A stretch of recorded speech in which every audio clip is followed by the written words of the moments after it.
Installation steps for G18 agricultural drone. Frame installation. Take out the frame and the parts. Be sure to distinguish between the front and rear, as well as the top and bottom of the frame. The positions marked with M1 and M2 indicate the front, while M3 and M4 indicate the rear. On the frame, the side with 4 positioning holes is the top, and the side with 5 holes is the bottom. Step 1. Install 4 arm clamps on the outer side of the frame. Make sure the front clamps face upward, and the rear clamps face downward, and all clamp openings face outward. Step 2. Install the weight pads. Be sure to distinguish the front, left, and right pads. Then press the pads on the buckles.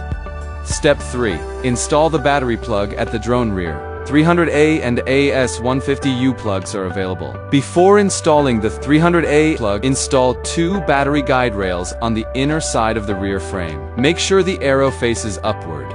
When installing the AS150U plug, install the battery compartment. Step 4. Install the front power distribution board. Use screws to fix the PDB onto both sides of the front cover. Step 5. Install the all covers onto the drone body. Then, attach the GPS mount on the front drone. Step 6. Install the radar adapter bracket. First, install the 2 cover onto the adapter bracket. Then, fix the radar adapter onto the back of the front drone. Step 7. Install 4 landing gear fixing mounts onto the frame. Insert the landing gear into the mounts, ensuring the arrow points toward the front. Then, turn the drone over and press it down to level it. Finally, tighten the mounts. Step 8. At the rear of the drone, install the T-shaped adapters onto the landing gear, according to the positioning marks. Make sure the holes on the adapters face inward horizontally. Install one adapter first, insert the crossbar into it, and tighten. Then install the other adapter and secure the crossbar. Arm and motor installation. Step 1. Install the locking handles. Place the nut into the holes. Then, insert the locking handles, pass the screws through the bottom holes, and tighten them. Repeat this process for the remaining handles. Step 2. Install the 4 arms into their corresponding positions on the frame. Use nuts and screws to fasten the arms securely. Step 3. Connect the locking handles to the arms. Screw the hex stud into the short pivot of the handle. Then, insert the long pivot into the hole on the arm and secure it with a screw. Step 4. Pass the front and rear power adapter cables through both sides of the frame. Then connect the plugs to the front and rear PDB. Step 5. Install the motors. First, identify the correct motor positions. Install CCW motors at M1 and M3, and CW motors at M2 and M4. Route the motor cables and signal cables through the arms and into the frame. Secure the motors properly to prevent them from falling off. Step 6. Route the M1 and M2 motor cables through the frame into the rear drone. Then connect all motor cables to the battery plug interface. Step 7. Route the M3 and M4 signal cables through the frame into the front drone. Radar and other parts installation. Step 1. Remove the front cover from the radar adapter bracket and attach the front radar to it. Then, reinstall the cover onto the bracket. Step 2. Install the altitude radar at the bottom of the bracket. Make sure the radar is parallel to the ground. Step 3.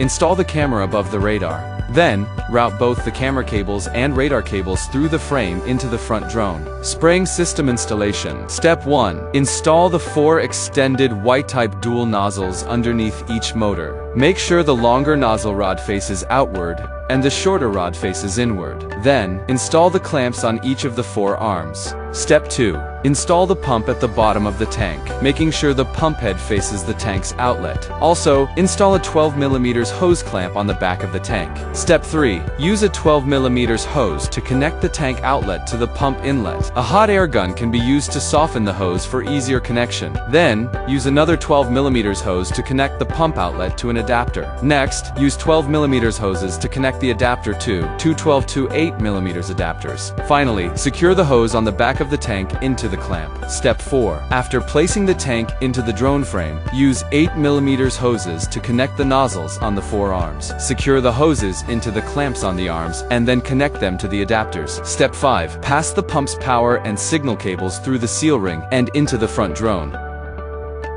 Flight control installation. Step 1. Use 3M adhesive to secure the FMU at the center of the flight control board, making sure the arrow points toward the front of the drone. Then fix the PMU and the receiver in place. Step 2. Connect the signal cables from M1 to M4 to the corresponding M1-M4 ports on the FMU. After connecting the PMU and FMU, plug the PMU power connector into the PDB. Connect the receiver's SBUS signal cable and UART cable to the SBUS port and data transmission port on the FMU. Step 3. Install the GPS onto its bracket, then plug the GPS cable into the GPS port on the FMU. Step 4. Connect the radar signal cables to the CAN1 and CAN2 ports on the PMU. Step 5. Connect the pump signal cable to the P1 port on the PMU and plug the pump power cable into the PDB. Step 6. Plug the LED cable into the LED port on the PMU and use 3M adhesive to fix the LED at the tail light cover position. Step 7. Connect the camera cable to the camera port on the receiver and plug the camera power cable into the PDB. Finally, the flight control installation is complete. Flight debugging. First, place the drone on a level surface and use a spirit level to adjust the horizontal position of the motors. Then, tighten them. Power on the drone and turn on the remote controller. Open the H12 Assistant app. Use a tool to short-circuit the GND and mode key pins on the receiver side. Then click Bind to start the pairing process. Once binding is successful, click Advanced Options, enter the password, click Settings, set the port baud rate to 115,200, set the output to SBES and save the settings. Next, click Parameter Settings. Channels 1 to 5 are gray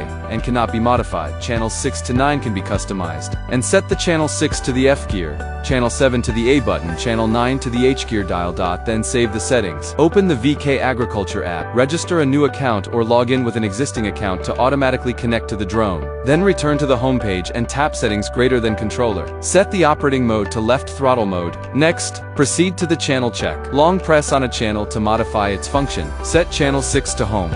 Set channel 7 to pump. Set channel 9 to AB point. Tap Calibrate Controller in the upper right corner. Calibrate both control sticks by moving them up, down, left, and right in sequence, and confirm that each control stick and button functions properly. Then check the motors to ensure that M1 to M4 can rotate normally in order. Tap Agriculture, where the user can adjust AB width, AB speed, and pump mode. Go to Flight Settings to customize the auto takeoff altitude and home altitude. Recommended settings. Level 1, low voltage alarm, 50.4 volts, action, warning. Level 2, low voltage alarm, 49 volts, action, home. Tap Calibrate to perform mag calibration. Lift the drone and rotate it until the remote controller prompts for vertical plane calibration. Then, lift the drone vertically and continue rotating until you hear calibration completed. Put the drone down, turn off the battery, and power it on again to complete the calibration. Tap Drone Type, Default, and adjust the pump max flow and min flow. In advanced settings, set the type to Quadcopter X. Refer to the video for algorithm parameters, installation, and sensitivity settings. For further options, please contact official support. After completing all debugging steps, fasten the top cover of the drone body. Install the propellers onto the motors, making sure that each propeller's rotation direction matches the corresponding motor. Then, tighten the screws securely. In spraying mode, press the A button to turn on the pump and check the spraying function. Next, push both joysticks inward and hold for a few seconds to unlock the motors. If unsuccessful, repeat this process several times. If the motors start normally, the debugging is complete. Finally, push the left joystick upward to take off and begin flight operations.